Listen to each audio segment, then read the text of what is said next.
TV sounds funny in the evening, you're watching live from Studio 6B on Real America's Voice. Live from Studio 6B, Real America's Voice on a Wednesday night. Welcome to the program. Dish Network, Channel 219, Pluto TV, Channel 240, 1175 on Samsung TV Plus, Roku TV, Apple TV. We're also on Amazon Fire, Select TV, Channel 106, and also on all of the socials. As Paul Nolan likes to say, let's dominate the algorithms, get them to favor us a little bit. Follow us on Rumble, YouTube, Facebook, Twitter, X, Kick, Getter, and LFS6B Show on Instagram. Welcome to a Wednesday night. Yeah, that's what it is. We're all scrambling around like, what day is it? I got to get this done. I got to get this done. Here, Paul, take a look at this. Hey, Rick, I got this. Hey, Paul's here. You sent me little people racing camels. Well, you know, there's some weird stuff out in the world of sports, and, you know, I just thought I should share with everyone. Well, so I did appreciate that. It was funny. I thought you'd find it hilarious. It was very funny. So would Slick. Welcome to the program. Damon is off. He'll be back on Monday. Again, this is the week he is starting to pack up his kid and bring him up to college. So he'll be doing that the next few days, so we wish them the best. In the meantime, Paul Nolan is here. He's got some news. Slick Rick is here. He's got some sports. Let's kick it off with Slick. Slick, how are you tonight? I can picture Big D driving up in the car right now with Chad and Jeremy's blasting, "Wish You Didn't Have to Go. Oh, no, no, no." I can just picture it now. So, real funny. I'm doing well. How you doing? I'm doing well. How was your day? It was great. It was a great day. Wow, Busy. you're really expanding on things. Well, I sound like you when Damon asks you. Actually, no. Today I'm getting ready for the carnival. I was busy all day out there getting ready with everything. Oh, my God. The highlight of the day was when a big truck pulled up with porta potties. Guess what color they were?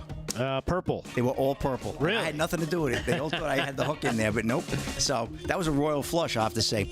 And so good day today overall. So very good. If you don't know, Slick has got this. You do it every year, right? Every year. 30 years I'm doing this. 30 years. Rick is a pillar of his community. Yes. Yeah, I'm a pillar. When I was in pharmacy, I was. Yeah. But I was a pillar of the community. But he's the Literally a pillar. How good. Very impressive. He's the 25 year. That's He's doing a 25-year term as president for his 26th year now. 26th year now. Amazing. And he's never gotten less than like 99% of the vote. It's awesome. Well, I got the same vice president for 26 years, so that's pretty cool. My vice president, Kevin. I'm messing with you, Slick. Anyhow, but you do this carnival every year. And you see signs for it everywhere. I see signs for it everywhere. I never really noticed it until, we started working together. And then he started talking about this carnival. And then every year I see signs popping up everywhere. I'm like, holy crap, this thing is huge. What's your budget for those signs? The budget for the signs? Oh, the signs are probably about $10,000, easy. Wow. Yeah, I mean, it's a big event. We raise a lot of money for the community, so the chamber is able to cut grass and plant flowers and bushes and do holiday lights. We love doing, the Christmas lights are incredible. So it gives us that opportunity. We do more than a lot of chambers. So if without that event, we would not be able to do it. And it's such a great event. I mean, I know people that have met at that carnival, got engaged and married and have kids now from that carnival that they met there. So cool. It's amazing. Well, very cool. Yeah, a lasting legacy. So Slick will be out Thursday and Friday night because he's the guy running the carnival. He's the showman. And I'll be late Monday night because I got to pick my fantasy football team. We have an 8 o'clock gig there, so I'll be a little late Monday night. But I'll be back in full swing after that. All right, very good. So Slick will do some sports. We'll do that in just a little bit. Paul Nolan is here as well. Paulie, how are you? I'm good. I was just thinking, though, 26 years in a row, 99% of the votes, you're like Putin. Yeah, but I'm nice. There's a difference. I meant you're like Putin without the execution. Yeah, exactly. Right. Yeah, I have a heart. Another good day today. It was funny. You mentioned Damon. Can you picture him on the way home just sobbing? Like, memories in the corner of my mind. The giant crying man. Yes. You never want to cry as a man, especially on TV. You ever see those people that cry on TV? They always look terrible, no matter who it is. How about when a coach cries, right? You get the coaches crying. Who was my quarterback? Oh, my God. Terrell Owens. Terrell Owens. That's my quarterback. Yeah, I still hear that one now and then. Yeah, that's my quarterback. Anytime I'm playing golf and one of my guys hits a great shot, I go, that's my quarterback. That's my go-to. Is there anything on your radar for today there, Paul, that's kind of jumping out at you? Just when I thought go woke, go broke was over and done with, and these dingbats in corporate America would have said, okay, that's enough of this. Cracker Barrel, double down, got rid of their cracker. I saw that. Got rid of their white guy. Are you kidding me? Yeah. Whatever. Cracker Barrel's it's like eating. It's honestly like. I think that place is cheesy to begin with. Honestly, dude, that's come on, good. Well he's done. that terrible. It's like all chemical food. Like you look around that place, there's not one person that looks healthy eating that place. Well, I'm not kidding. Man. you know, you're not wrong, but still, it is kind of a staple of Americana. I'm not right? saying I don't love it. Exactly. Don't get me wrong. There's a glass window. I see me. I know that I belong right where I am. It's great, but it's not healthy. I just can't believe they're doing the go woke, go broke thing. Yeah, me either. I honestly think anybody who's MAGA, anybody who's anti-DEI, anybody who is, so tired of being manipulated and told that their skin or their history or their legacy or their heritage is bad, wrong, unacceptable, just don't go. Hold out. Yeah. If you want your garbage food, go to Chili's. Do something else. Yeah, the chief marketing officer, I think I saw her on TV. Yeah. This woman, Sarah Moore. She says something like, here's the quote. I found it. We believe in the goodness of country hospitality, a spirit that has always defined us. The story hasn't changed. Our values haven't changed. With all the more, we're honoring our legacy while bringing fresh energy, thoughtful craftsmanship, heartfelt hospitality to our guests this fall.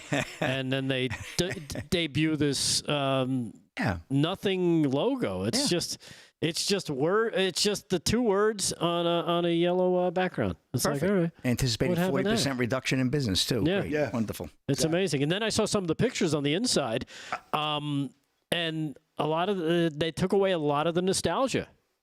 Right? That kind of. Oh, that's Americana. terrible. Yeah. I mean, it's not only the It's terrible. the chicken fried steak with the gravy and the biscuits, and that's good eating. That's the only reason I stopped there. But it's biscuits, right, but it's also the charm, right? And oh my goodness, and the decor that kind of spells it out. It's like I said. First time I saw a Cracker Barrel, I was in my 20s, and we were driving across country, and I didn't see that stuff in New York. I never saw one of those.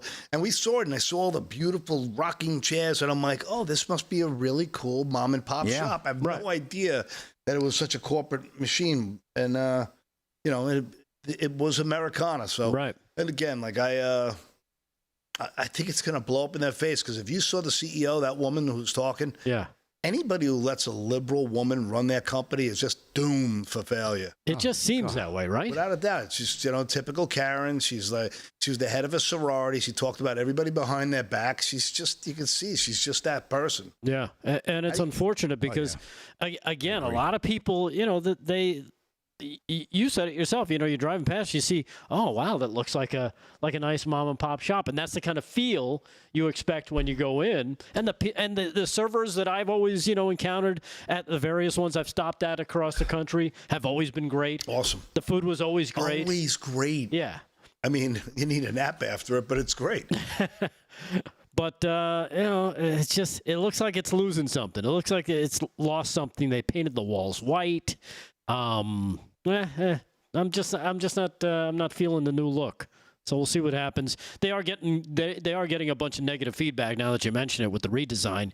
Getting rid of their dark and rustic aesthetic in favor of the modern farmhouse. I don't know if there's a thing called a modern farmhouse, but I guess they're trying to create it. There was. There's a guy who likes design, and designing homes and stuff, and the Chip and Joanna Gaines really brought that look. Yeah, that's true. That look is kind of going away. It's almost like they're 5 years too late. Yeah. But whatever. Each their own. Well, there you have it. According to the Wall Street Journal, people are devastated. I mean, whatever. I guess if this, as long as, I guess the bottom line really is going to be the food, though. Yeah. Right? Because if they mess with the food. Right. If it's soy and tofu. Right. Moon Pie in the YouTube chat says Cracker Barrel sucks now. She hit the nail on the head.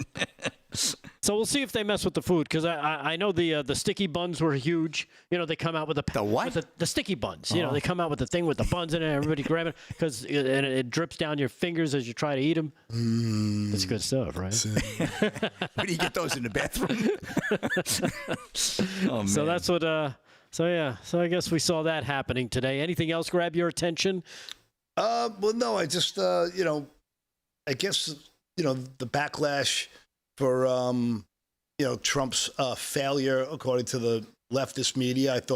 I still find it completely ridiculous that the war machine is telling all their talking head puppets to, try to stoke the flames of failure. I just don't understand how un-American these people could possibly be. I just don't get it. Yeah. So you know what? I don't know if it's un-American or if it's just they would run into a wood chipper if they thought that would stop Donald Trump. That's how derangedly stupid the Democrats are. They would. You're right about that. They arrested that woman who was headed to D.C. to kill Trump, right? Right. Yeah. Yeah. Yeah. Judge Deneen arrested her, or I guess the police arrested her, and Judge Deneen had a statement out on her. Hey, Aaron, do we still have that from, I think it was yesterday? Judge Deneen? No? Okay. Because I know she made a statement regarding it. The wacko who was talking about she wanted to go to D.C., she wanted to take out Donald Trump, and basically she got arrested, which is good. Good. And more of that. So many of those Looney Tunes online. So, of course, the lefties on Facebook and social media or wherever else were saying that's what a fascist does. They take away free speech.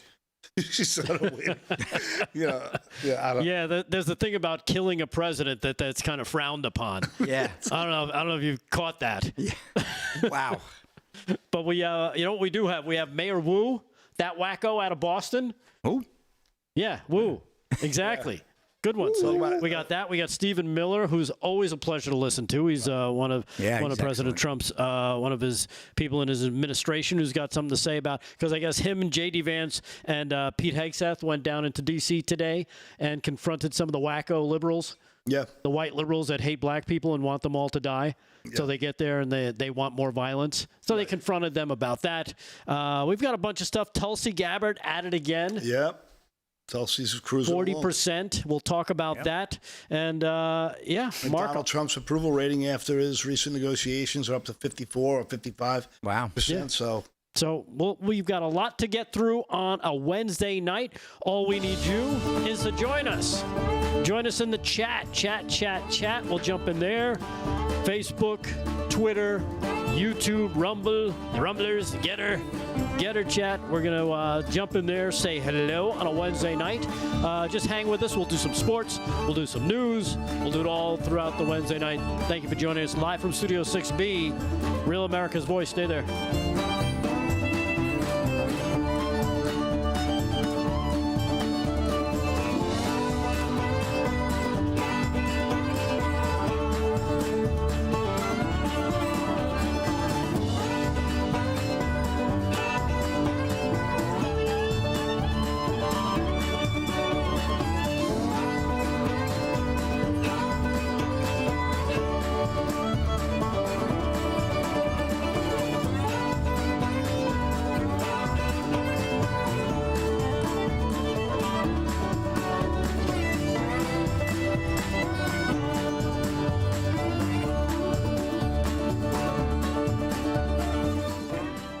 Chat.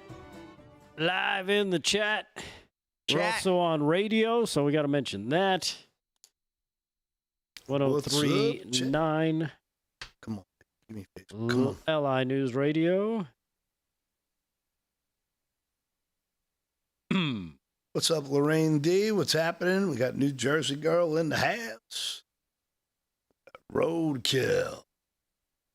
Stephen Johnson, what's happening? Deuce. Them Jersey girls are tough. Moon Pie, David Wiles. They don't mess around. Broke Smoke. Chris D. Man, the last show, Chris D was on fire Monday night. He was so funny. What's up, Juicy? How you doing? Yeah, Chris D's funny. Hey, what's up, Juicy? Did you say Juicy? I said Juicy. Juicy. Hey, yo. What's up, Juicy? Juicy from Jersey? Is she from Jersey, Juicy? I would like to know in the chat. She's from Jericho. If you've been to, only if you've been to Cracker Barrel. One, it's delicious. 2, it's gross. Probably I'd like to see what we can get Probably here. depends. Oh, we're up to 212 likes already. Holy guacamole. Nice. We're going to get 500. Yeah, Damon's What's off. up, There's more to What's like up, here. JEVD? We got Doc in the house, Doc Savage. We have Chris D, man. Cool dude. Juicy. Sue. Jules, What's up, Sue Sal? Hey, Tess, how are you? Howdy to the YouTube. Bowser Roadkill. I like that name. It just sounds like somebody you can hey, man, I'm stuck on the side of the road. What are you going to do? Let's call Bowser Roadkill.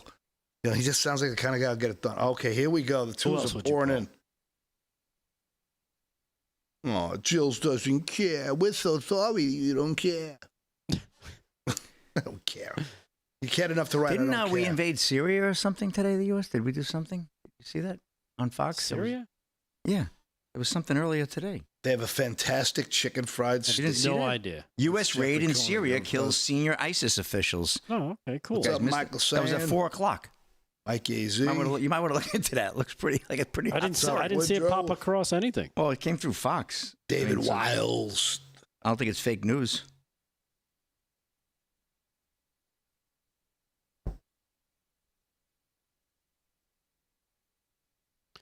Is Jesus in the chat? I didn't see Jesus. Jesus. Troy Malone's in there. Jesus. Salud. Where are we starting here? We starting with Slick Rick as always? Yeah, we'll start with some sports. All right. 'Cause we got to make sure because, I have a 12-page rant I want to get to. Okay, it takes cool. 3 segments. I like that You one, got Kevin Downey. Another dildo showed up at an NBA.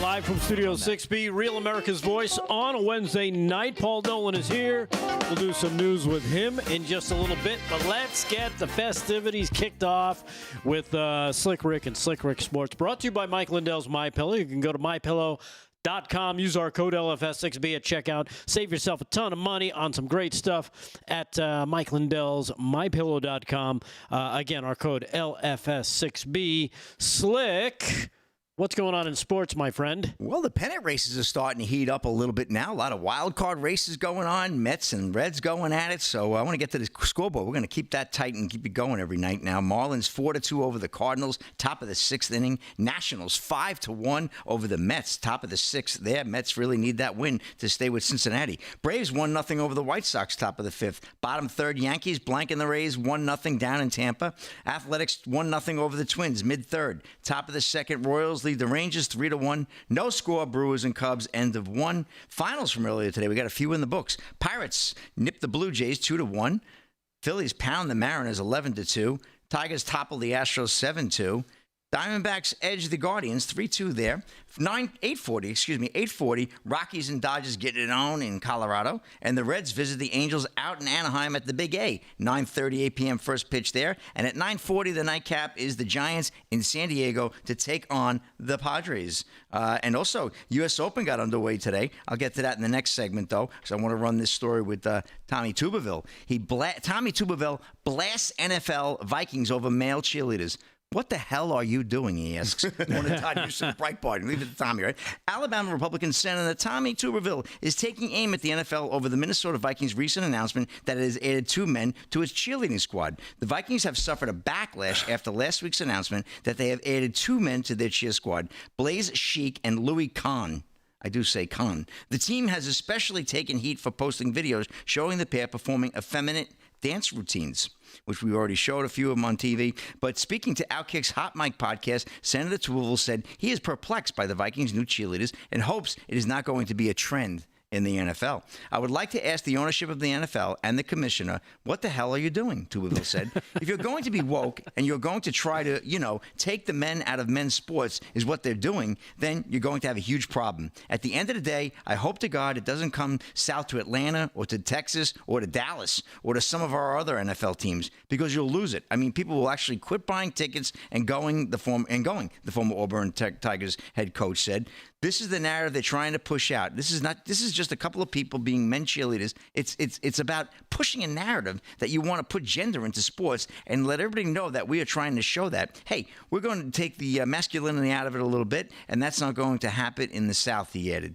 I'm quoting him, obviously. But so Tommy Tuberville, he don't like that this thing with the feminine men in cheerleading. And they're trying to make it argument. Oh, men have always been in cheerleading. Yeah, but that's a much different man that's hoisting that young lady up in the air. That's a gymnast, for goodness sakes, and making sure she, comes down securely. Absolutely. We really went through this on Monday. Yes, we did. And we showed like what a real male cheerleader looks like. And what they do. He's a burly tank of a man who launches his sick athletes into the air, and they land on their pinky or their toe. They're fantastic. Incredible. Yeah. This was a flaming lunatic trying to be like a girl. Exactly. Right. Because let's be honest, girl cheerleaders are there for what reason? To get guys a little tantalized. Exactly. Right. Good little male cheerleaders are not there to tantalize females. There's no eye candy there. The point of it is there's no point. Right. It's all about wokeness. It couldn't be dumber. Exactly. Grow up. And me as an NFL fan, what really sizzles my sushi or burns my brisket, if you will, is we're just getting back to the NFL where people are getting out of the closet and they're starting to watch, the whole thing with the knee. And I'll tell you, every veteran, veterans especially, had every right to say the hell with it. We flew for this flag and these guys are going to kneel. We fought for this flag. So I didn't blame them. And a lot of the fans, I stuck with it because I'm hardcore. But you know what? I had to think about it too. But they're going to start this now. They're going to go backwards again. They just recovered their market. They're just getting going again. And now you're going to have these people are not going to like that. No, a guy's not going to want to go to a game with his 13-year-old daughter and have to explain why this wingding over here is running around. They're not going to want that. So I'm really disappointed to see this again. And that's the problem with sports, especially with President Trump. President Trump is the biggest sports fan in the history of United States presidency. Nobody was a bigger fan. None. Ronnie, I wouldn't one for the Gipper, but he was more of a, token sports fan. The president owned a football team. What he did for boxing in Atlantic City back in the late 80s and early 90s. He was amazing. And the golf that he plays. And now to do this with him in office, man, really bad. I tell you, the president, he's going to be taking a look. He's got to have a nice chat with Mr. Goodell because you can't let this happen because Goodell, your league is going to go to hell. And that's a wrap in sports. Yeah. Back to you, Rick. Good rant. Yeah, good rant. And you know what? And it extends past football. Yeah. Because let's face it, football is meant when people bring their family to a football game, they're doing it as a family. They're doing it as a family event. Yeah. And paying dearly for tickets, too. Right. They pay a crap load for tickets. The last thing they want to see is sexuality pushed in their face that they don't agree with. Nobody wants to see a guy swishing his ass around on a football field dressed like a woman. Nobody wants to see it. I don't care if they say, well, he's not dressed like a woman. He's dressed like a woman. He's acting like a woman. He's trying to be seductive like a woman. Yep. There's a reason that, let's face it, nobody wants these people, around their kids because they don't like it. So why would you now force it upon, the football base, which I'm telling you, not a lot of fans of this. Right. Why would you do that? Unless you had a different motive, and it's an agenda. It's to try and throw it, as Slick pointed out, because of President Trump. It's only because of President Trump. Why else would you do this? There is no clamoring for this. People aren't going, my goodness, I haven't seen a guy dressed up like a chick in weeks. I need to see one on a football field today or I'm not buying that $800 ticket. And give me a freaking break. And the fact that it's coming out of Minnesota, you wonder if Pom Pom, and I'm calling him Pom Pom Tim now instead of Tampon Tim, you wonder if he's involved with this at all because he's the governor. And, Minnesota is, we know it's a woke city. I love Minnesota. Don't get me wrong. There's a lot of great people there. And, I go there every year. But, out of that, like Tommy Tuberville said, imagine this down in Texas. They'll go nuts down there. The guys will not put up with that. Aren't the Patriots doing this too? Don't they? Well, another liberal state, in another liberal city. Yeah, that could be. I don't know. Maybe I don't know, Rick. I'm not sure. I thought I saw one or two introduced, and I'm thinking, isn't President Trump friends with Kraft? Like, hey, dude, what are you doing? What do they call their cheerleaders? The Patsies? I didn't see that, but I'm not paying attention to sports like I used to. No, I know you don't. Until I did not see. Yeah. Paul's life is much better now.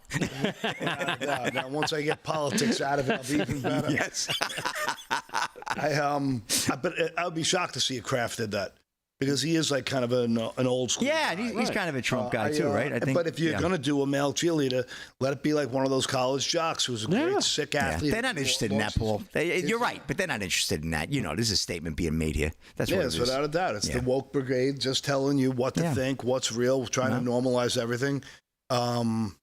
It's... And then you go to the concessions. Cracker Barrel probably running these concessions now, too, with their woke ideology. So, well, that's a wrap in sports.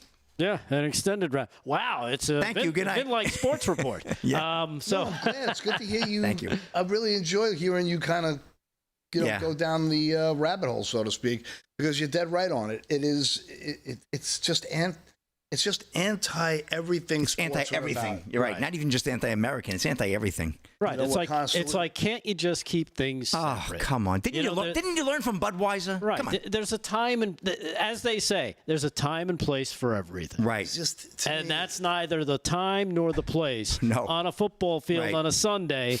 Right. With people who are there spending a god-awful amount of money to watch a football team, a team that they support, to now have this forced upon them. It's tackle football, not flag football. Right. I did say flag. Exactly. Anyway, we'll take a quick break. We come back. We'll do some news stuff with Paul Nolan and myself. We got some clips to get through. That woke mayor from Boston threatening to fight Trump. She's going to fight Trump with a mariachi band. I wonder if that's going to be in the next UFC. Here we go. Also, John Solomon got a clip from Cash Patel, which is going to be huge. We'll talk about that and a whole lot more live from Studio 6B on a Wednesday night. Stay there.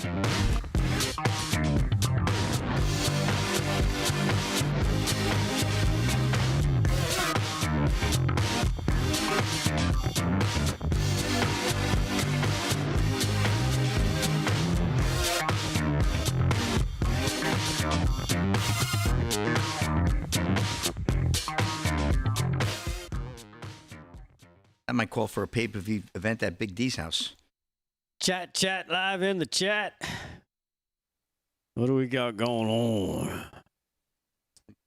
You think Jerry would have some of them? Some of them male cheerleaders there, Slick. I don't think so. You know what? You don't mess with that brand. You don't mess with that brand. I don't think he would mess with the cheerleaders. They're their own brand. I know. I'll meet you halfway between. I don't think he would do that. But then again, Jerry is crazy. A lot of people saying they gave up on the NFL when they couldn't get them to stand for the national anthem. And you know what? Like I said, I'm in Great Neck building a house. You gotta do what you gotta do. By the time I get there, it's so long. I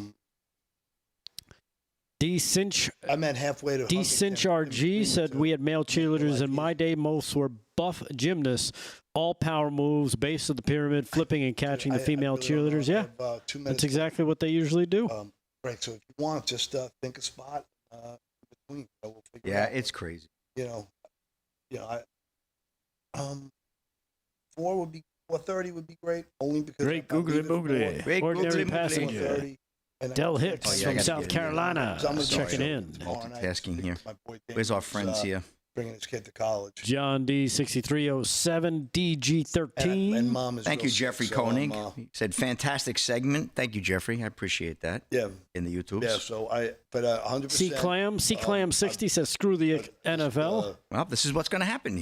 That's exactly what you're going to start to see. Yeah, anything you want. And you can't blame these people. They have their principles. It's terrible. Let's see. Farmer Brook, Ann Miller, Vivian from Michigan. Vivian from Michigan. Our male cheers were awesome at gymnastics and had guns. Yeah. Oh, the male cheerleaders, those guys were studs, the college male cheerleaders. They have to be. They're studs, those guys. These guys, forget about it. One of Dylan Mulvaney will be like the Raiders cheerleader. CJJ says Carolina Panthers sadly has a trans cheerleader. Loopy Rogers says to have queer leaders. That's a good one, Loopy. I love it. Loopy Rogers in the YouTube. Queer leaders. In the YouTube. Paul's going to love that one. Happy Wacky Wednesday, says JEVD7MF.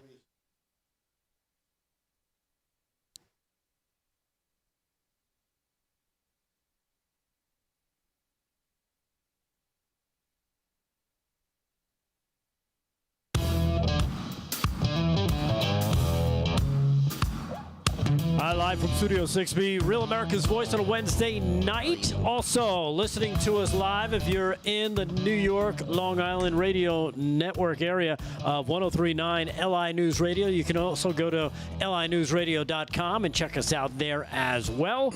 We appreciate you jumping on. If you're in the Facebook, the YouTube, the Getter chat, the Twixes, and of course the Rumblers, thank you. We appreciate it. Lots of comments on the cheerleaders, or some would call them something else. Yeah. That was a good one. Loopy Rogers, yeah. I said that. Who was that? Loopy Rogers? Loopy Rogers, yeah. Loopy Rogers had a good one. Yeah, that's a good one, Loopy. That was a good one, Loopy. Anyhow, so, that's, again, you talk about the left trying to chip away at pieces of American culture. Yep. That's another way they try and do it. And they try and do it slowly so you don't notice. But, of course, we always notice, don't we? So yeah, we'll keep pointing it out as often as possible. Hi, all from Dunn Lafette McGroin on the Rumble chat as well. So welcome to the chat, one of the McGroin crews. Paul Nolan is here. He's got some stuff to talk about. Paul, what's going on in your mind? Well. Adam Schiff for brains. He's put together a legal defense team. Adam Schiff, who abused his positions on the House Intelligence Committee on the January 6th committee to pursue political foes, has formed a legal defense fund to deal with those mounting legal woes. As a member of the U.S. House, Mr. Schiff led congressional inquiries into Trump during the first term in the White House. He served as the lead impeachment manager in Mr. Trump's first impeachment, and then on the committee that investigated January 6th, the riot at the Capitol. Schiff, his legal defense, also filed with the Internal Revenue Service. He said, this is a quote from his spokesperson, "It's clear Donald Trump and his MAGA allies will continue to weaponize the justice process to attack Senator Schiff for holding his holding this corrupt administration accountable. This fund will ensure that he can fight back against these baseless smears while continuing to do his job." Yeah. So, I mean, if you have a comment there, because I would like to get another part of this, because I know I could feel your energy, like saying, I want to pounce on this guy. Well, because let's face it, and I've been saying this for, I think, the last couple weeks, is that, if there was nothing to these charges, and let's face it, when people make allegations on people, you have to make that's why normally you won't hear lawyers or investigators or police that they'll be like, it's an ongoing investigation, can't comment on who it is, what have you. They won't say anything. What do we see coming out of the administration when it comes to Adam Schiff? They mention him by name. And it's the president. It's his administration. It's Kash Patel. It's Pam Bondi. It's Dan Bongino. It's everybody up and down the line keeps saying, Adam Schiff, he's a crook. Adam Schiff did this. Adam Schiff did that. Adam Schiff has not done anything to say, no, this is, he hasn't sued anyone. He hasn't threatened cease and desist. No. He's done nothing. Why is that? Because he's caught. He's nailed. This guy, anytime he opens his mouth, we can just tell he's lying. Yeah. He is as sinister and as twisted as it gets. So, he also tried to suppress findings by then Chairman Devin Nunes into the orange of the Russia investigation. He targeted Kash Patel, as you said, key investigator for the FBI. A ranking member of the House Intelligence Committee, Schiff leaked information that he hoped would implicate President Trump. Right. On Russiagate, right? So the collusion, and he became the chairman of the committee. It's like essentially the same allegories. Let me get this straight. You want John Gotti to investigate the Genovese crime family? Yeah. What are we doing here? Exactly. It's utter insanity. And you know what's insane about this, too, is that we found out because of the some of the documents that they've come across in some of these burn bags and other things that they came across in the FBI and DOJ was that it looked like Adam Shifty Schiff was angling himself for the director of CIA. That could be another reason why he's so angry and so upset and so mad at President Trump, because he wasn't going to get his dream gig, the gig that he was. I bet you they promised it to him, because they all thought, let's face it, after Hillary lost in 2008 to Barack Obama, right? She had to sit there for 8 years. And so she had to get ready. And they said, don't worry, we'll get you in. We'll get you in. You'll be the next. You've paid your dues. You paid your dues. That's how the Democrats think about it. Oh, you put enough time in, then you get elevated to this position. They figured the presidency was just another position they could just push you into, right? And she didn't win. Now remember, all that crap that they were doing, they thought nobody's ever going to see it because Hillary's going to step in. It's going to stay hidden. Whoops. In walks Donald Trump. Ruh-roh, right? Oh, yeah. All of a sudden, it's like they're crapping Scooby snacks because they're like, uh-oh, what do we do now? Go ahead. Right? So what did they try to do? And then we find out from this, and that's the most insane thing, is some of the stuff that Tulsi's released in the last couple of weeks. The Russia thing, they were hoping to have that so Trump didn't even get inaugurated, so he couldn't take the he couldn't make the declaration, take the presidency. They didn't want him to be inaugurated as president. They were trying to stop that. Think about how twisted that is. Yeah, well, they were also trying to protect their butts from there on. Think about how much criminal activity really went through, Obama's passing of the torch. When he took over, he took over, and what did he immediately do? He started the ground up white versus black race war, the identity politics. That was his pet project while he ran the globalist one world government BS machine. He gets a Nobel Prize for setting a record for the most murders of civilian women and children. But he gets a Nobel Prize. We've never seen anybody kill more innocent, non-combatant women and children in the history, right? But Nobel Prize. They just kept on pumping them up. Hillary gets State Department status. She becomes like, a superpower while she's waiting in the wings. They were able to run every scam, including Uranium One, which I'm going to get to in the next segment, because that's starting to bubble up again. Mm-hmm. We saw Trump recently, truth and tweet, about, what's happening with Uranium One, and something to the effect of, if Putin is so bad, why did you sell 20% of the American uranium supply to him? Right, yeah. And because we know there was a lot of, if you read Clinton Cash, that was one of the 5 major scams. Let's not get me started on all the conspiracies surrounding Haiti, little kids abducted. Let's not get me started on, all the other things she's gotten away with. Right. JFK's killed. You know what I mean? Like, let's be honest. I mean, they are absolute sociopathic mobsters. Yeah, and that's a lot of the stuff that Cash has said they've uncovered, and that's why all of a sudden you're starting to see these grand juries pop up. And there are several grand juries, and people are like, well, why is there one in this state? Why is there one in that state? Why is there one over here? What are they talking about? It's because they have several different things. And we heard this early on, and it was, right when Trump came into office, and I was all gung-ho for give me something in 30 days. I was dripping like saliva because I wanted the red meat. Paul was a little smarter. He said, I'm going to wait 6 months. He wins that one. Not really. Nothing's happened yet. Yeah, but we are starting to see this stuff come out. I know, without a doubt. And it's Damon, say what you want him to say, man.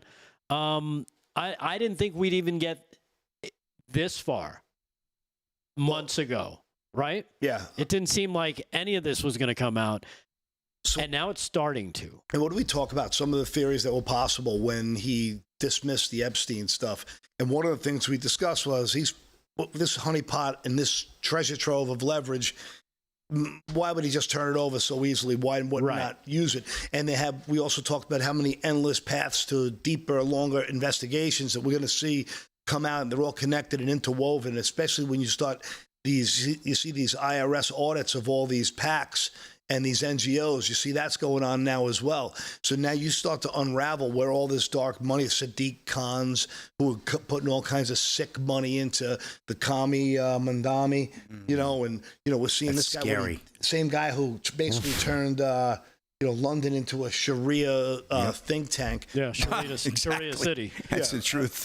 So, and now we see, think about like they're starting to unturn Abedin and Wiener's laptop is coming to the surface again. That's part of the underground, like what's being investigated. There has been so many levels and layers of legitimate criminal, nefarious, psychotic behavior. So I really think there are so many pieces of this web that are interconnected. Throughout the way that, and I think the public needs to be. I think they have to drip it to us slowly, because if it came across, if they hit everyone over the head, with too a hammer, fast, people will be like, "Wait, what? Oh, you are just looking for revenge." Yeah. But if we slowly pump it out there, you also give people like Schiff and these other animals rope to hang themselves with, because the more they talk, the more they expose themselves. Right. Yeah. And again, it's almost like with Hollywood, how they prep us for stuff. We see it in a movie, then years later it happens, and we're kind of desensitized to it. So I think this is part of the process, slowly bringing this stuff out, where we're now desensitized to it. So we're not going to be overwhelmed when it finally does. When you finally do see that first arrest, let's hope. And then, of course, you jump forward a little bit, because they are going backwards in time. They're looking at all the stuff that happened, including the raid of Mar-a-Lago. Cash Patel, he was on Larry Kudlow today talking about what predicated the raid at Mar-a-Lago, and here he is talking about it. Here's cut number 2. See what you think of this. Cut 2. Why was the FBI? What was the FBI looking for? Creating a crime where one did not exist. The answer has been definitive. There was no crime. There was no predicate to go and invade Donald Trump's home. We have answered that definitively. Now, you know me, working backwards from that point, we are going to hold people accountable who weaponize that system of justice for the following reason. We, the FBI, must restore accountability and credibility to the American public so we can arrest more top 10 predators, so we can go after more terrorists, so we can find the other people involved in Abbey Gate. These are the cases that matter to the FBI, and the distractions, to put it mildly, from the prior leadership regime are what thwarted the American public's belief and credibility in the FBI. And so when they do raids like Mar-a-Lago, now the American public knows it was made up, it was completely false, it was completely unconstitutional pursuant to our judicial courts, and we are working into those matters to say, why did you do it? We know there was no reason. Now it's time for accountability. Yeah. And the one important thing he says there is, like, one of the first things he said is they created a crime that didn't exist. That's basically from the Stalin handbook. Show me a man, I'll show you a crime. Yeah, without a doubt. Right? Yeah, I've heard that one before. That's true. And in related news, now you're seeing Peter Navarro, who's got a new book coming out, and the guy, I forgot his name, Walter Giardina, or so, the Marine guy. They made him out to be this incredible hero, and all he did was go out of his way to weaponize his power to go after a guy like Nunes, who was so instrumental in breaking apart the entire scam. So, we're just really seeing the layers of the onion peeled back. And what we're seeing is, hopefully, that no one is above the law. Something that Democrats love to say for the last 4.5, even 8 years. Yep. Right? True. Well, the walls are closing in, as they like to say, but they're closing in on the Democrats. So, all right. Good stuff, good discussion. We'll do some more. We'll do some sports. We'll jump in the chat, and we'll talk to you guys more. Live from Studio 6B, Real America's Voice, on a Wednesday night. Stay there. Thank you, Paul.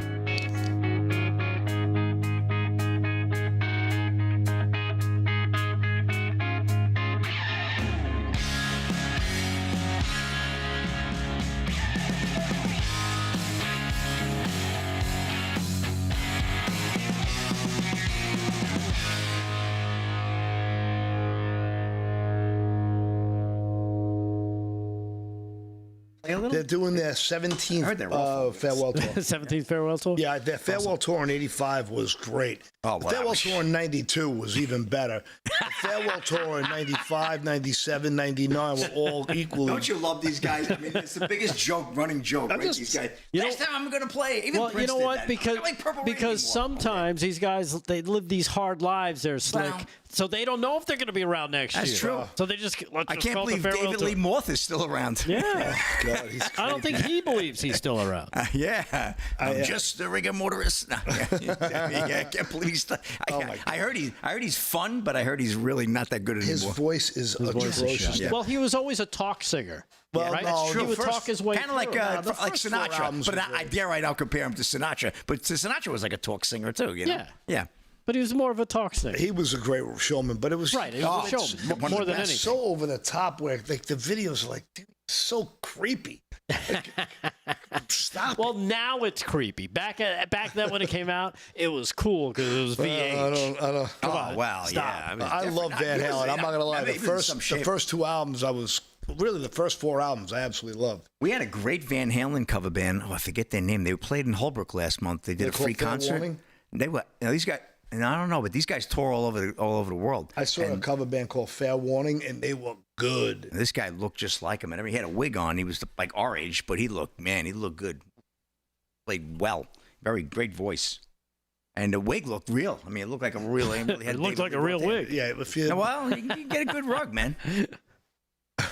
I got a great Prince wig, man. I haven't worn it in 30 years, but man, it's unbelievable. It looks like the home run. Are we going to dress up for Halloween? Halloween, baby. I would like to. Should Sure. we just do the Big Lebowski? I'm waiting for like again. If I'm going to dress like that, I still got my costume. It's got to be a good Halloween party. I'm not just coming in because Damon's going to bake cookies. I mean, I'm going to go to a really good Halloween party.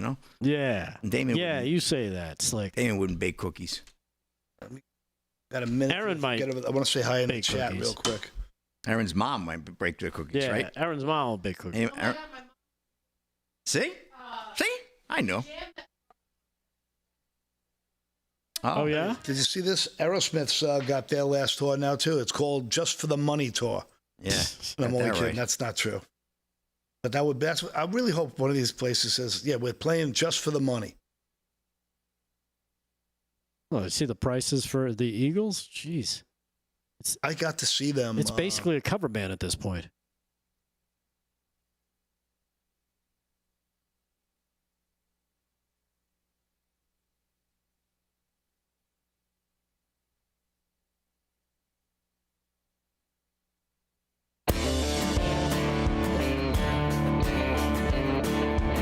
Live from Studio 6B, Real America's Voice on a Wednesday night. Welcome back to the program. Also on 103.9 LI News Radio, linewsradio.com. If you want to check out the show on the radio or on their website, feel free and do that. If you're in the chats, we appreciate it. The Rumble chat, you got the ordinary passenger over in the Rumblers, the Bill of Rights 1776.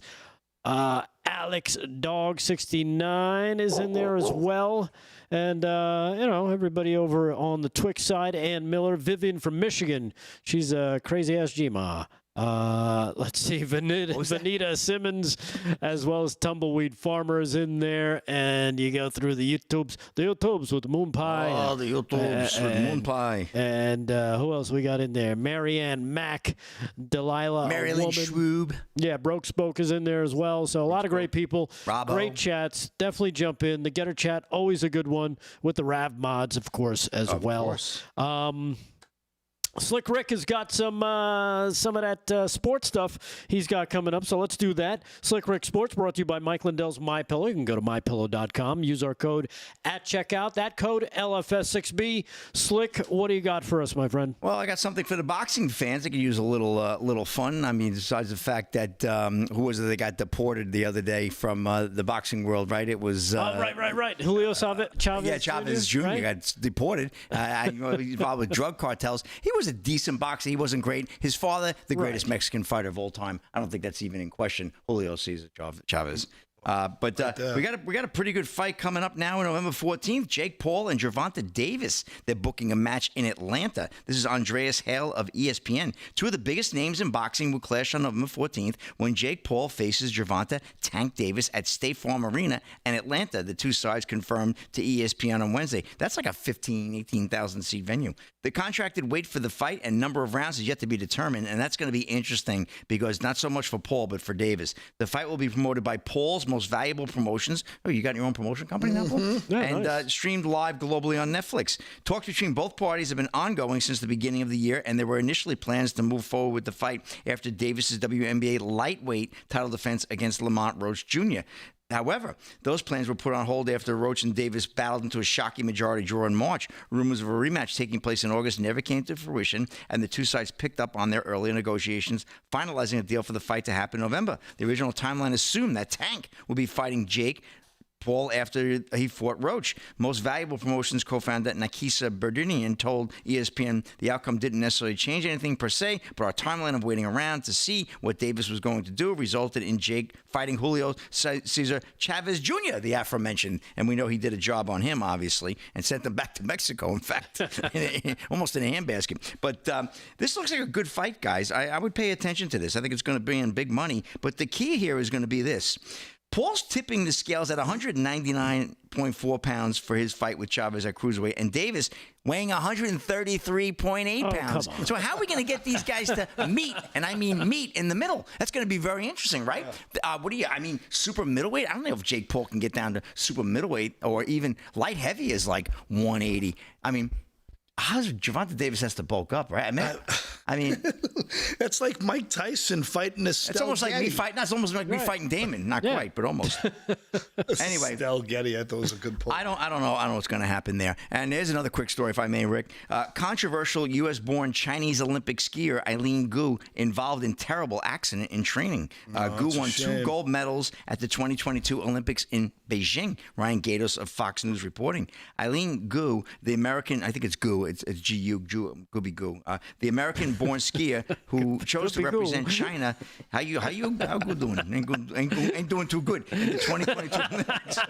No, it's not funny. Was reportedly involved in a training accident in New Zealand last week. Bystanders at the Cardrona Alpine Resort in Cardrona told the South China Morning Post that Gu appeared to sustain serious injuries and needed to be taken to the hospital on a stretcher. Gu reportedly gave a health update on her Weibo account. Unfortunately, a very terrible accident occurred yesterday due to human error, she wrote. Hopefully I'll be back on the snow soon, but I'm still waiting for final confirmation from the expert team. I have to concentrate fully during training, especially when I'm preparing to start. It's very dangerous to be interrupted. I also have to focus on picturing and imagining the moves while on the cable car in order to save time. I don't have lunch breaks, and I try to use the bathroom as little as possible, so please don't record or take photos while I'm training. Gu won 2 gold medals and a silver at the 2022 Olympics in Beijing. Very attractive young lady. She sparked controversy on the Olympic stage after she decided to compete for China over Team USA. Her father's American, but her mother is first-generation Chinese immigrant. During the game, she dodged questions about her citizenship after winning gold. Chinese state media claims Gu became a Chinese national at the age of 15, according to Reuters. The government does not allow dual citizenship, meaning the California native would have to give up her U.S. citizenship to do so. So we'll see what happens. But it's very interesting when we see those kind of odd injuries when we're dealing with these Chinese nationalists in sports. So I just want to be clear. Well, she's American. Am I supposed to care about the American superstar who performed for China? Or am I supposed to feel a great deal of sympathy, or just a little bit of sympathy? All right, 1 for a great deal of sympathy, 2 for a tiny bit of sympathy. I don't know. I was really disappointed in her during the Olympics. I still, after all the nonsensical, shenanigans in the opening of past us, I'm rooting for America with all my heart. Of course. I'm yelling at the TV, and I'm an expert on curling. Is 2 days into that thing, Exactly. Oh, curling. I love curling. But I thought she was a disgrace for just not. She should have skied for America. Remember when I was reporting on curling? I think Damon was going to lose his mind when I was giving the scores. But the audience wanted it, like the rodeo. Yeah. But anyway, I'm going to wrap it up with the immortal words of Eddie Murphy. A goonie goo goo. That's a wrap. Very good, Slick. And again, Slick Rick Sports brought to you by Mike Lindell's MyPillow. Go to mypillow.com. Use our code at checkout. John Solomon is in the news. He's making news again, Paul. Check this out. Here he is, cut number 9. Here he is with Dr. Gina talking about something you just mentioned just a little bit ago, having to do with Hillary and some problems she could be having.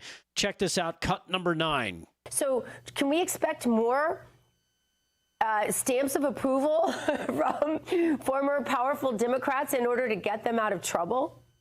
I don't think that's going to work with Donald Trump. He has kept names and he has a long memory. And I don't think one little Nobel Peace mentioned by Hillary Clinton is going to take away a decade of what Hillary Clinton inflicted, not only on President Trump, but this whole country. I think the one thing you can count on are more bombshell revelations about the Clintons. We'll be working on a story following up on that IRS situation. So that story is a judge just approved potentially having a trial where 2 whistleblowers can show wrongdoing by the Clinton Foundation. And for some reason, the Trump IRS is opposing that trial. Now, I don't think the top levels of the Trump administration knew that. I think they got educated by that story. But in the next 48 hours, you're going to see the IRS had an extensive criminal investigation of the Clinton Foundation beyond the 3 that we broke last week with the FBI and that famous line, shut it down, that the Obama Deputy Attorney General told the FBI, you're not going to investigate it, shut it down. You're going to see a second potential vulnerability for the Clinton Foundation. Why is that important? Because tax law has a much longer statute of limitations, and it could pose a real threat if that investigation were to ever get restarted. Yeah, that's great. And it's getting restarted. According to this, the IRS began that criminal probe. This is what John Solomon was talking about, and was forced to shut it down several times. Shut down the multiple corruption probes of Bill and Hillary Clinton's charity. The IRS under President Trump began a criminal tax investigation into the Clinton Foundation and found its dealings with other players on the global charitable stage, but then abruptly stopped working with the whistleblowers in 2019, the spring of 2019. And like John said there, he said he doesn't think that Trump or the upper levels of the administration knew that this had happened. Yeah. So now we're going to start to see, and he said, he thinks they're getting educated now about what was going on. And they're building an all-star team of prosecutors. Yep. According to this, it's a great article. John just posted it moments ago, 4 minutes ago, just posted on justthenews.com. So go check it out under breaking news. IRS began criminal probe into Clinton Foundation 2019, then suddenly stopped, according to the memos. That's on justthenews.com. So more great work from our pal, our buddy, friend of the show. Love him. John Solomon. We'll take a quick break. Man, fast first 1 hour. 1 hour in the books. Hour number 2 coming up. Hang tight with us. Live from Studio 6B, Real America's Voice. Stay there.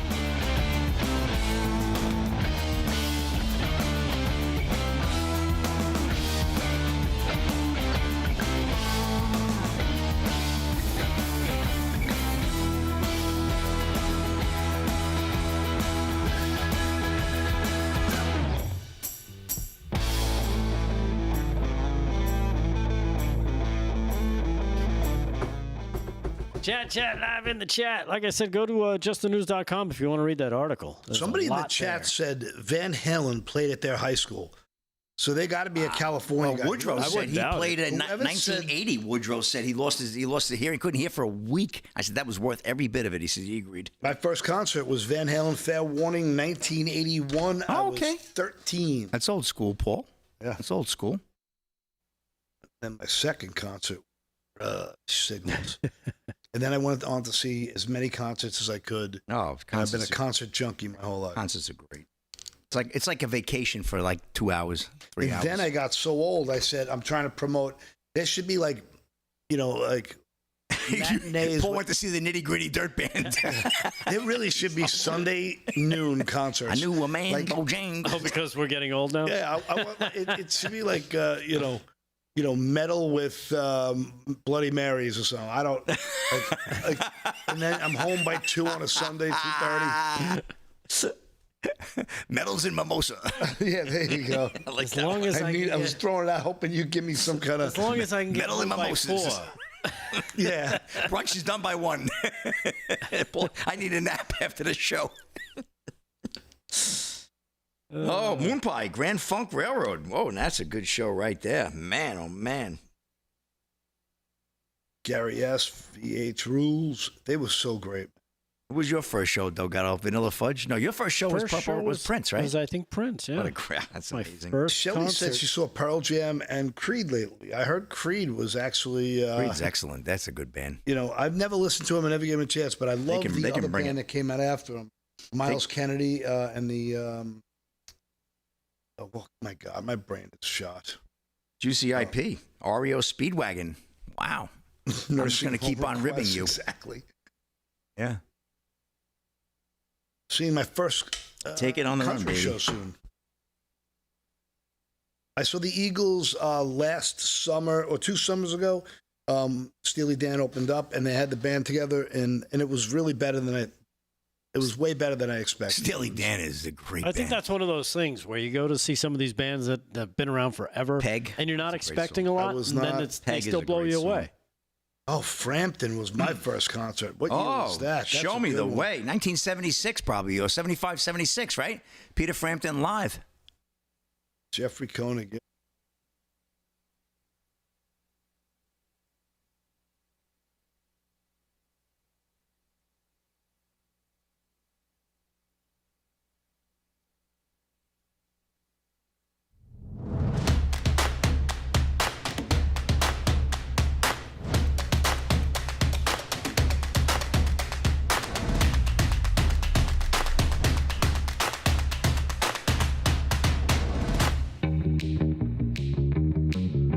guys from Live from Studio 6B. They're pretty hysterical.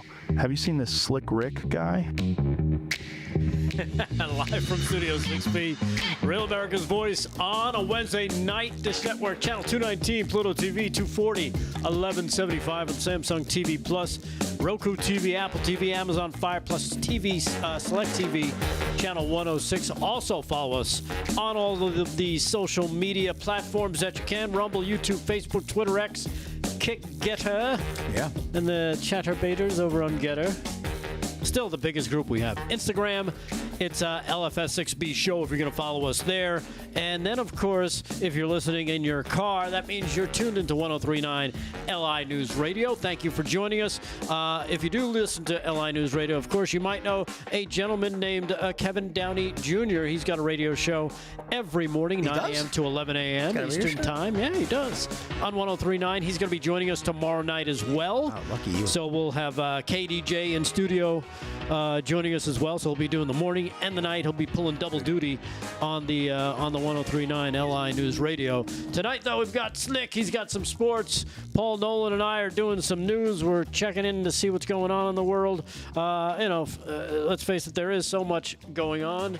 As we know, there's always breaking news. We just had that news breaking from John Solomon about that IRS probe into the Clinton Foundation that was suddenly stopped, according to memos. And Paul mentioned this at the top of the first hour. DNI Tulsi Gabbard unveils that they're downsizing the DNI just a little bit there, Paulie. Yeah. Up to about 40% of the people they're going to be cutting out of the staff of the DNI because, according to her, it's gone off mission. Without a doubt. Without a doubt. And I think we see this with all the intel agencies, right? But the concern for me there is this. All right, tinfoil hat, I'm putting it on. I believe false flags are real. If you don't mind me just no, feel free. False flags are so much of what we've seen in this world is, deliberately created and manufactured to advance agendas. Right. That's a fact. There's just no way around it. I won't go into the nitty-gritty, but if something does happen, and let's be honest, if Trump continues to do what he's doing, and I personally believe he's building a parallel economy and he's building a new monetary system that's going to take over the central banking system that has absolutely obliterated and eviscerated everything the American people stand for. The only thing that could stop him would be a false flag. Right. So if...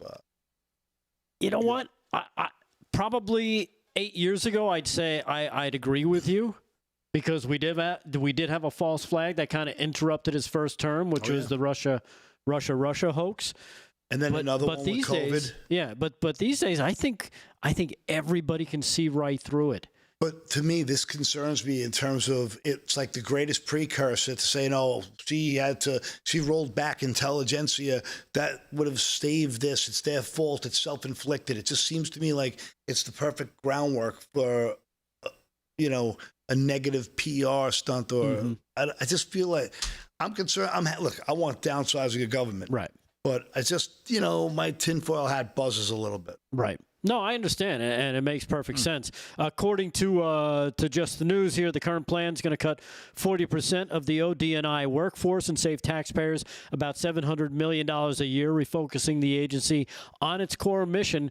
And it was only created after 9/11. Yeah. Because of all the problems they had of all the intelligence agencies talking to each other, DNI was supposed to be that hub where everybody went and everybody could talk to each other.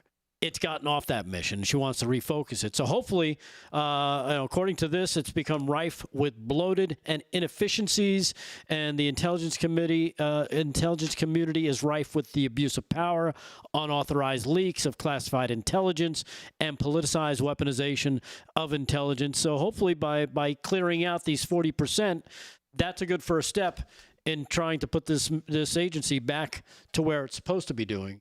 And that's the work for the American people. Yeah.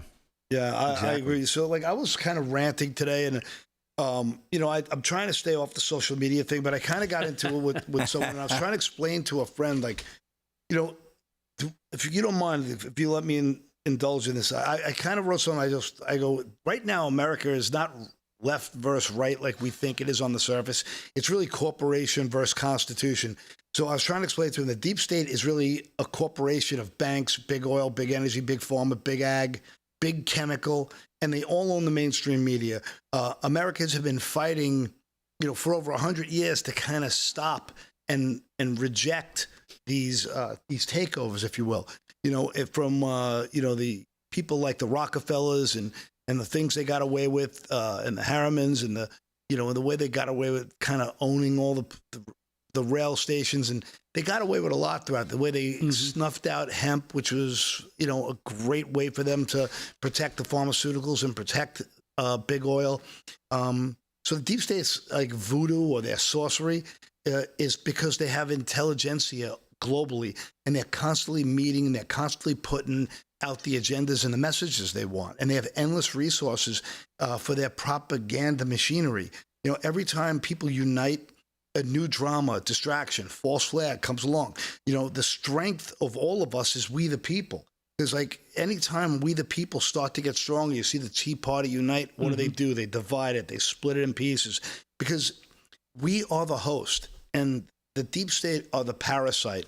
And the parasite can't perform at its optimal level if we're strong and united together. It has to divide and conquer. I mean, you think about what, as Americans, we've been through.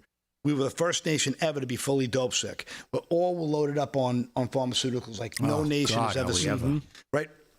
We're completely riddled with it. We were weaponized in debt. What country has the kind of debt we have? 37 trillion. Everybody's got debt, but that's all comes from the central banks who control the whole world. Right. Identity wars. We were entertained into sedation. Like everybody's like a gazillion channels and everybody's mind. And then for me, the big thing is the inability to distinguish the truth from the manipulation. And that's why we're constantly at odds with our neighbors and people we liked in high school, or we liked 5 years ago at the country club, or people we just liked in our family that we don't speak to anymore because the algorithm has done everything in its power to destroy us. But we saw during COVID a great awakening. And I'm using that term great awakening for a very good reason. The people who know. If 25% more of the public wake up, there is no way the media can continue to run cover for the elites and the lies that we've all endured. So my real point here is please reach out when you have friends who don't get it. Try to take time, and with kid gloves, try to be patient with people on the fence. I always talk about a war of optics, and it's very easy to say, F you, I'm done. Yep. It's so easy to do that. But try to, if everybody can get one more person just to wake up a little bit by the midterms. I mean, I think this machinery is history, and I think Trump is going to bring in a new version of the currency that's not beholden to the central bankers of the globe that have no interest whatsoever in American sovereignty or any sovereignty whatsoever. That'd be nice. So that's it. That was well, you know what? And speaking of that, Trump said, and we played the video once or twice in the past. It was from a while back. He was being interviewed, and they said, somebody said to him, "Oh, the storm is coming." He goes, "I am the storm." Yeah. And it was kind of a powerful little statement that he made, because he is kind of disrupting everything in D.C. And when you say the Great Awakening, and I've said this a few times, I think he's the Great Awakener. Think about all the things that we now know about because he had the balls to say it when nobody else would say it. Some would think about it, some would allude to it, but they would never go on record and say it. He just blurts it out. It's almost like he's got that connection to where most Americans, that's where our thinking is. And when he says it, we're like, yeah, okay, I'm good with that. Because I was thinking the same thing. I agree. I didn't say it, but he said what I was thinking. Yeah. That's kind of where we're going. And when you say the big media, let's face it. Now the reason why I say that I think sometimes now a false flag doesn't have the legs it could have had, is because of all the social media that's out there, all the truth sayers that are out there saying no. This is what's happening. Pay attention here. As we're always saying, listen to the words that they use. Listen how they say things. Even when Dan Bongino came out and said he didn't see anything that Jeffrey Epstein killed himself, everything in the file, he would say everything in the file says that he killed himself. That's what I've seen. Yeah. He never said he believed it. He never said that. And there's a good reason, because I think he knew there's other stuff we can't talk about right now, but according to the file, he committed suicide, blah, blah, blah. There's no list. Okay, that said, now you talk about the media. Listen to what this woman had to say. She was on, I think she was on Fox this morning or one of these mornings. This mom of two, she calls out. You talk about, some of the big names from the past, the Rockefellers. What are some of the big names from that right now? Bill Gates, Dr. Fauci, the untouchables, right? This is cut number 6. Listen to her. Check this out, cut 6. I also think, and this is probably the bigger picture here, we're taking the accountability away from the kids themselves.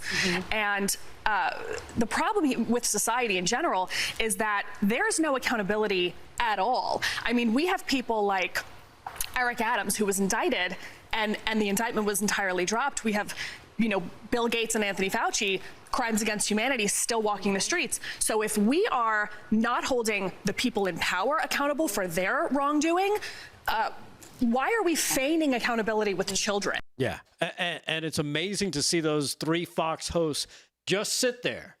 They didn't say a word. They didn't budge. They did not. It was They like, flinch. Oh, did she just say Bill Gates and Dr. Fauci? Are we allowed to let that go? You know what? If people jumped on it. If people are getting on major news like that and calling out these people by name, it's going to spark other people to go, what did she mean by that? What do you mean crime? And it's going to something like that is going to cause a bunch of people to just check their computer. What do they mean, Fauci crimes against humanity? And they're going to start to read.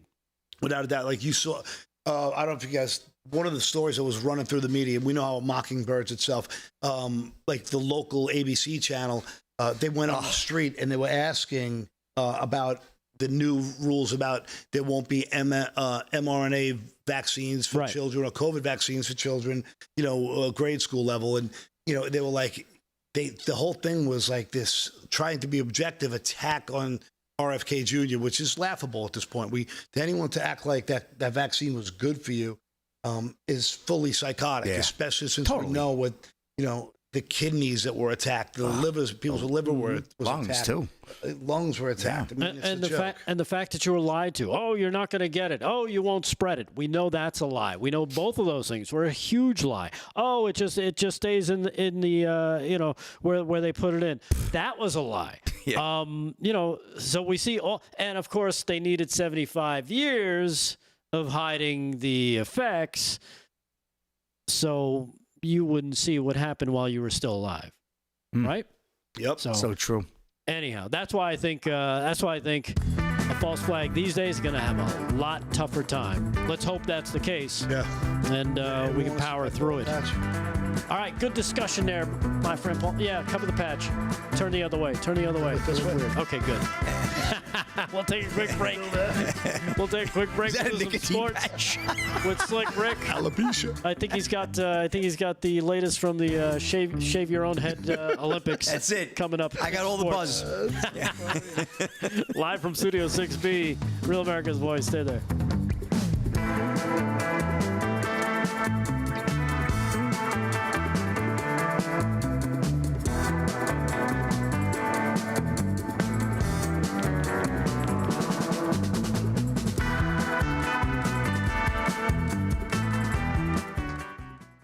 Chat live in the chat.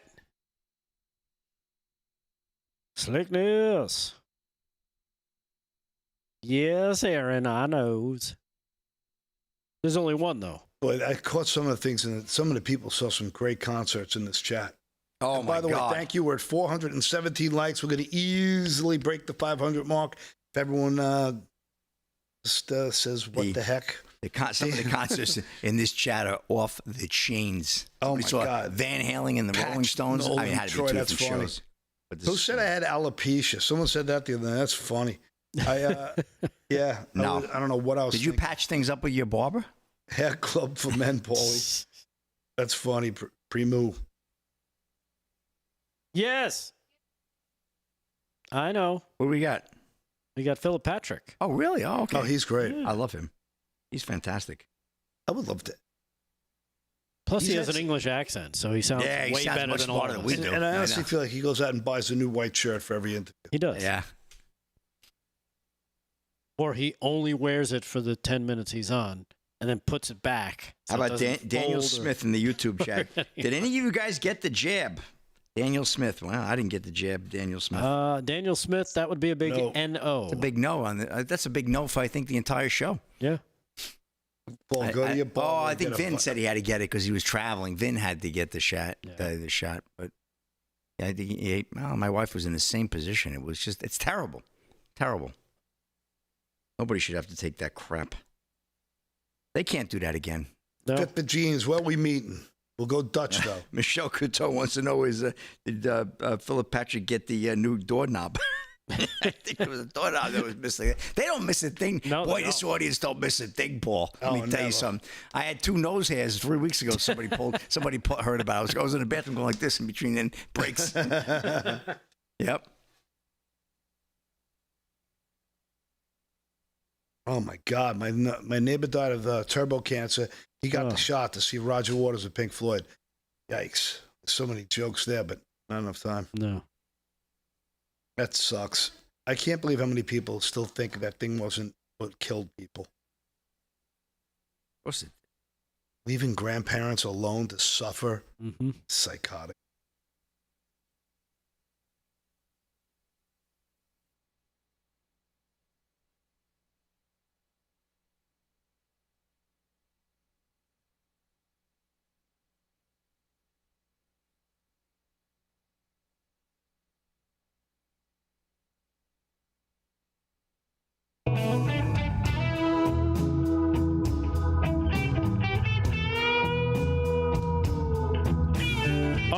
Sounds like the blues. Look at Slick moving his head back and forth. He's feeling like a little Elvis. He's getting ready for his big carnival. We'll talk more about that in a little bit. In the meantime, if you're stressed out about back taxes, maybe you missed the April deadline. If you did, yikes. Or maybe your books are a mess. Don't wait around and think it's going to fix itself. It's never going to happen. And the IRS is cracking down. Just ask the Clintons. Penalties add up fast, 5% per month, up to 25% just for not filing. But there is help on the way. All you got to do to get that help is reach out to Tax Network USA. They can take the burden off your shoulders and stop the spiral before it gets worse. They've helped thousands of Americans, whether you're an employer, an employee, a small business owner, or haven't filed taxes in years with those messy books. No problem. They've seen it all and know exactly how to clean up your tax mess. With direct access to the powerful IRS programs and expert negotiators on your side, Tax Network USA knows how to win, and they'll get you a free consultation to get things kicked off, see if you qualify. They may even be able to reduce or eliminate the taxes you owe. More importantly, they'll help you protect you and your family from wage garnishments and bank levies. So don't wait for the next IRS letter. Take the pressure off today and call Tax Network USA. Call 1-800-905-8000. That's 800-905-8000. Or visit tnusa.com/RAB. That's tnusa.com/RAB to talk to a real tax expert at Tax Network USA. Again, let Tax Network USA handle the stress of your tax issues, and all you got to do to get that to happen is reach out to them by calling 800-905-8000 or visit tnusa.com/RAV, and they'll take care of the rest. Anyhow, we talked about sports. Slick's doing his carnival, so this is going to be, what is this, second to last sports report until Monday. Yeah. Because you're off the next couple nights, right? Late Monday, too, yeah. And if you are in the Long Island area, if you're listening on LI News Radio 103.9, make sure you stop over to the big carnival, right? Support the... Absolutely.